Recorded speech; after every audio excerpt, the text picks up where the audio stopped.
Goeiedag geliefde, ek hoop dit gaan goed met jou vandag en dat jy werklik die teenwoordigheid van Jesus sal beleef. Van my en die hele beleefspan, dis altyd 'n eer en 'n absolute voorreg om hierdie paar minute saam te spandeer in God se woord. Nou ons het al gesien dat kerk nie oor verwagtinge gaan nie, hierdie week gesels ons daar nie, maar ons het gesien dat dit gaan eintlik oor wat maak kerk gesond? Groei kerk in liefde en groei kerk in eenheid. Vandag vra ons 'n belangrike vraag wat baie na in die hart van Jesus lê. En dis die volgende vraag: is jy 'n verbruiker? Is ek 'n verbruiker by kerk? Of is ek 'n deelnemer wanneer ek kerk toe gaan? Nou Jesus sê vir ons in Markus 10 vers 45 dat hy nie gekom het om gedien te word nie, maar om te dien. En hier's waar baie mense kerk eintlik maar verkeerd verstaan. Jy sien, baie sien kerk as 'n plek om te ontvang. Soos ek in die begin van die week gesê het, amper soos 'n restaurantbelewenis. Jy kom en jy soek goeie diens. Jy wil hê jou kos moet reg wees en die diens moet lekker wees. Mense kom kerk toe en sê ek soek goeie musiek, inspirerende boodskap, 'n bietjie gemeenskap, nê. Maar Jesus wys vir ons 'n ander pad, 'n hele ander manier. Kerk is nie 'n winkel waar jy koop wat jy nodig het nie. Dis 'n huis waar jy help bou aan wat God eintlik doen. Dit gaan oor God se karakter, sy hart en sy uitkomste. Dis eintlik maar waar kerk gaan. Wanneer ons kerk sien as iets wat vir ons moet werk, nê, raak ons baie maklik krities en vinnig selfsugtig. Maar wanneer ons kerk sien as die liggaam waarvan ek en jy deel is, dan verander alles. Jy begryp, jy begin besef ek is nie hier vir wat ek kan kry nie, ek is hier vir wat ek kan gee. Jy sien geliefde, die wêreld sê, die wêreld se ingesteldheid, die wêreld se manier van dink sê, kry meer, hou meer, eis meer. Dit gaan alles oor wat jy uit die lewe uit kan kry. Maar Jesus sê, gee meer, dien meer, hê meer lief. En ironies genoeg, dis juist daar waar jy die meeste vreugde in die lewe ontdek. Ek hou nogals van hoe Paulus dit vir ons stel in Handelinge 20 vers 35. Ek sê nou Paulus, is eintlik Lukas wat dit sê. Hy sê, om te gee is 'n groter seën as om te ontvang.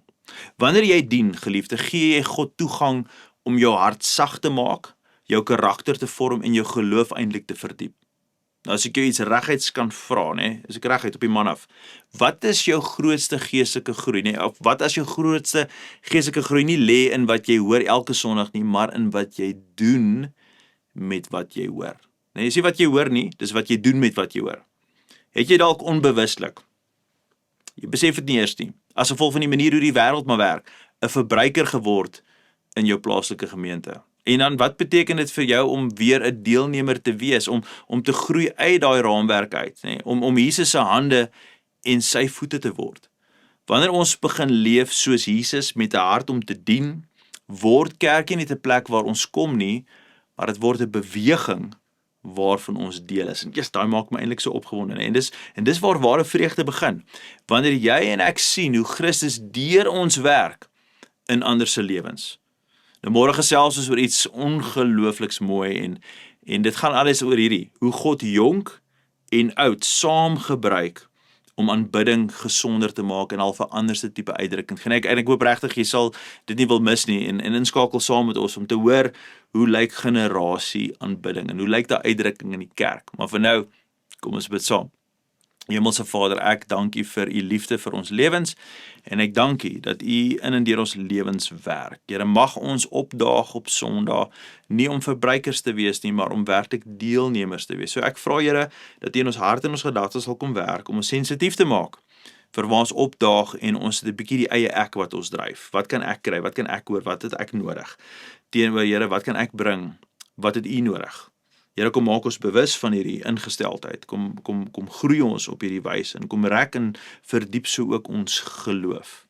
Here, ek loof U en ek eer U, en ek sê vir U dankie, dat U elke dag met ons werk, ten spyte van ons op en ons af, die goed en die sleg in ons lewens, die dinge waarmee ons sukkel, ten spyte van alle dinge, het U tog gekies om deur die mens U storie te vertel, U storie van verlossing, en die storie van redding, en U gebruik die kerk, die plaaslike gemeente, om daai storie te vertel, en dit is altyd iets wat my hart bly maak en opgewonde te maak, om te weet ons is besig om saam as medewerkers aan die koninkryk te bou. Here, ek loof U en ek eer U daarvoor, vir daai voorreg dat ons as gelowiges deel kan wees op die wyse in die koninkryk. Ek bid dit alles in die mooi naam van Jesus. Amen en amen. Geliefde, baie dankie vir julle liefde, julle gebede en ondersteuning. Dankie julle like, klik en share en al daai mooi dinge doen. Ons waardeer julle.